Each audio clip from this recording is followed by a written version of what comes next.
I heard that. I heard that. We grew up in kind of a quiet neighborhood. Brotherly kind of little neighborhood, you know. People had that difficult, don't get me wrong. Right, I understand. But the children wasn't in, they didn't know nothing about it. Whatever happened wasn't talking before the children.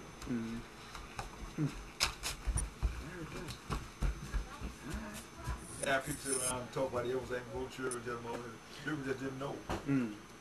Like I talk about the broken leg. Yeah. Broken leg. It was cold to keep it. I see what you're saying. I see what you're saying. A code of silence. Right. I see. It may have been different, but before discussing it, it was discussed. Well, let me ask you. You said it was like a code amongst the community. When did you see this code start breaking down? Because right now it's different, and it was a time where this was used, and now there's a time when it's not used. But somewhere in between is when it stopped. You was around. When do you think that was? Well, when parents lost the discipline of their children is when they schools just start telling them mostly, you know, it's child abuse and all that kind of stuff. That's been going for a long time. I mean, but what year? Like 50s, 60s, 70s, 80s? It was down in the middle, around the late 60s, early 70s.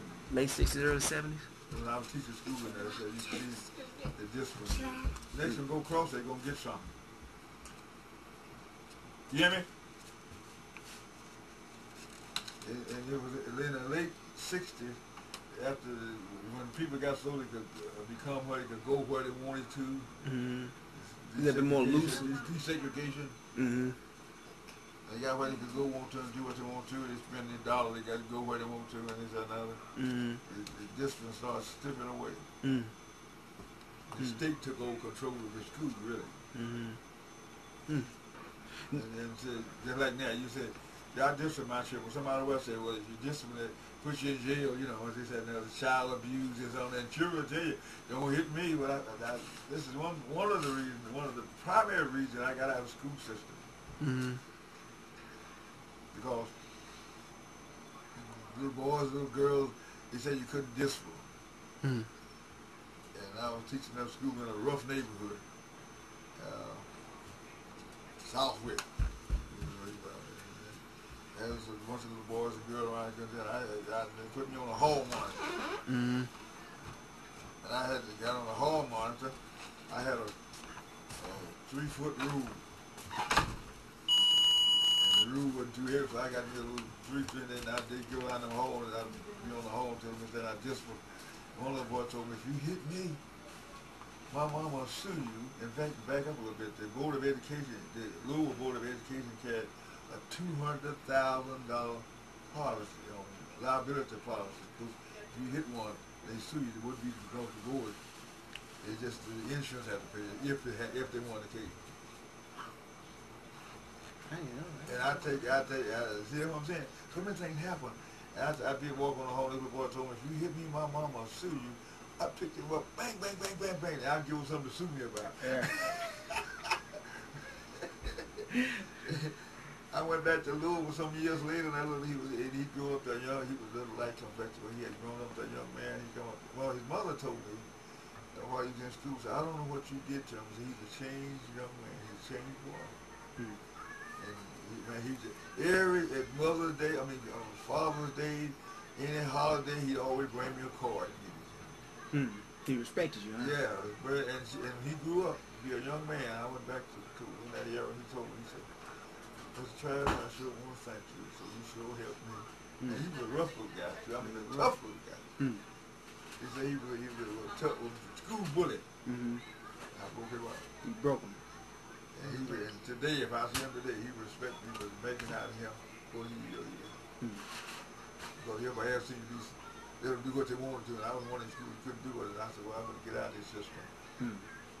Because they stopped teaching them and started programming.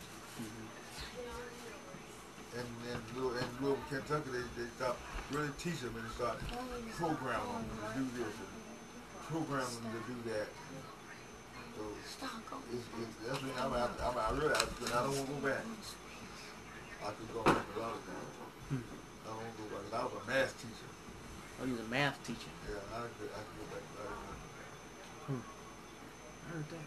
How many grandkids you have?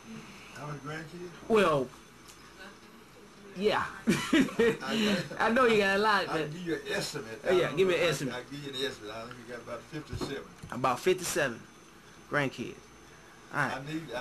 While you're here, I want you to give me a list of the kids' names, birthdays, your family. You know, Oh, okay. From all of them, I can be consolidated and really tell how many. Oh, okay. See, Uncle Frank, Uncle Frank got about 24 grandchildren himself. Is that right? Byron, Darren, Marilyn, Carolyn, Sharon. I just knew about Byron and Darren. The other ones, Well, they married. They got 4 sisters. Is that right? Marilyn, Carolyn's the oldest. Marilyn, Sharon, and what's her name? Anna? Not Deanna. What's her name? Karen. Karen. And the mom used to dress them all just alike. She made their clothes. Boys and girls, she made their clothes. They made hers. Did you ever sew, Mama Sue? You sew? You never sew? Not fancy sewing. Yeah. I can sew, but She used to embroider. If you had anything that you want to tell your grandkids, or your children, for that matter, words of advice or anything, what would you tell them? I'm talking both of you. First thing I tell my family is stay with the Lord. This is the first thing. And things will rise and fall. You might have a different belief or different, but the Lord is always first. Okay. And if the Lord, you put the Lord first. The record says, "First seek ye the Lord and His righteousness, and all these things will be added unto you." A lot of things happen. It can happen better for you. A lot of things can happen worse for you. You know what I'm saying? But if you want to, the first thing you need to get the basic, an education. If you get an education, that's something nobody can take away from you. But you need that. You're gonna need that. I don't care how much you get. You're gonna need some more. Because there's somebody always gonna be your boss. And he that knows how will always have a job. But he that knows why will always be the boss. Oof. I see. You see what I'm saying? Yeah, I see. I know why, but you know how. You do the work and I get to pay you. That's what he's really saying. Okay. How about you, Grandma? Words of advice or anything you want to say to your children or your grandchildren or your great-grandchildren?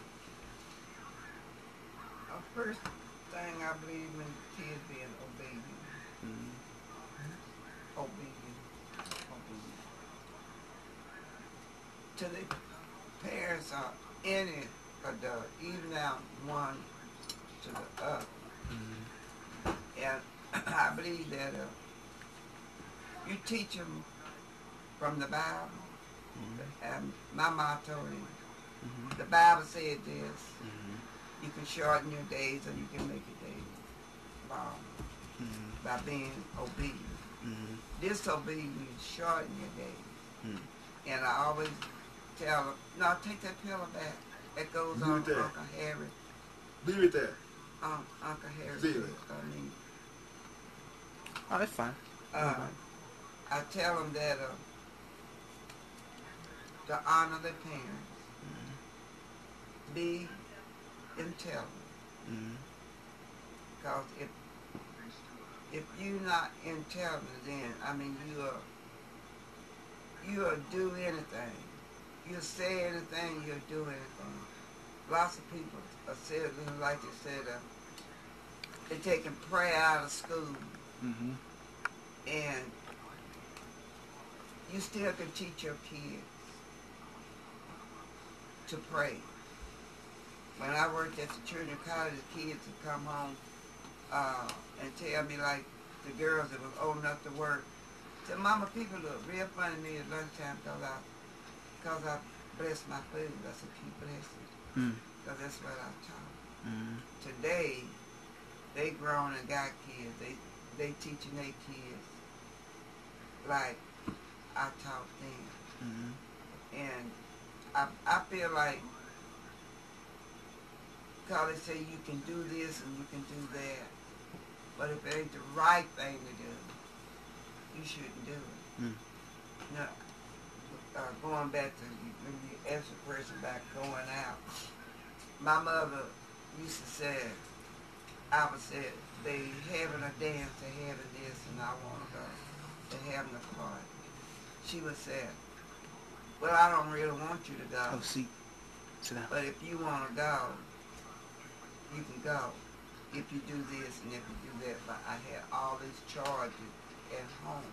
Mm-hmm.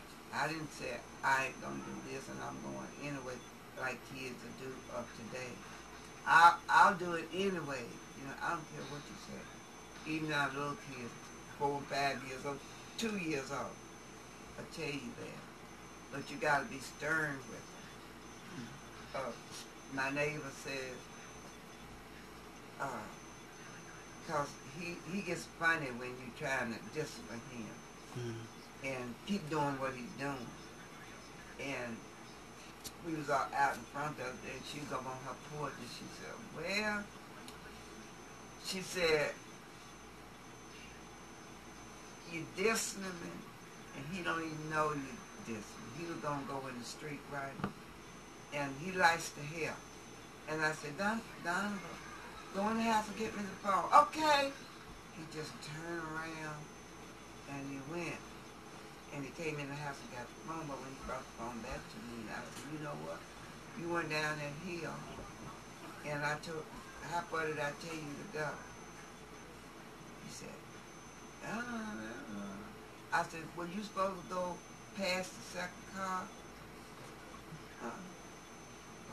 Why'd you do it? And he said, this person said, you got him back. You were disciplined, but he didn't know you were disciplined. You got him back. He went and got the phone. When he brought you the phone, then you asked him, how far was he supposed to go? Was he supposed to go back past the other car? I said, oh, thank you for bringing the phone. I said, but come here. And I set him down in a chair. I said, now, the next time you go that far and I tell you to come back, you too far. I said, like, if you go to run and you right in the street, you're going to get killed. He said, oh, yeah. You know, he didn't know. He listened to me, but he didn't really know the meaning of what you were saying. What I'm saying. Right. But you still got to tell them. Now, the other day, they all had went out and nobody told them to go out, and I just went to the door and he was at the other car. But I didn't even tell him to come back. He saw me, honey, back in the yard. He came. But that let me know that what I said it got to him. Got to him. You got to, you know, people don't understand me with kids, but I never have no problem with no kids. Because it's the way and the tone I use. You may do the same thing I do, but the kids is not paying you no attention. And I come right behind you and said the same thing, and, you know, they apply to what I say.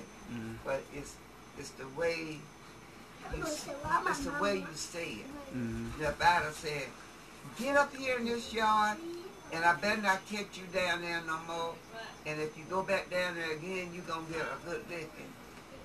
But 99 times out of 100, she's going to go back. Because they children weighed you out. Yeah, they test. Right. They weighed you out. They'll see whether you'll do what you said they'll do. Like, he gets real rough sometimes, and I'll tell him, stop playing. That's all you know to do is play. He's only 2 years old.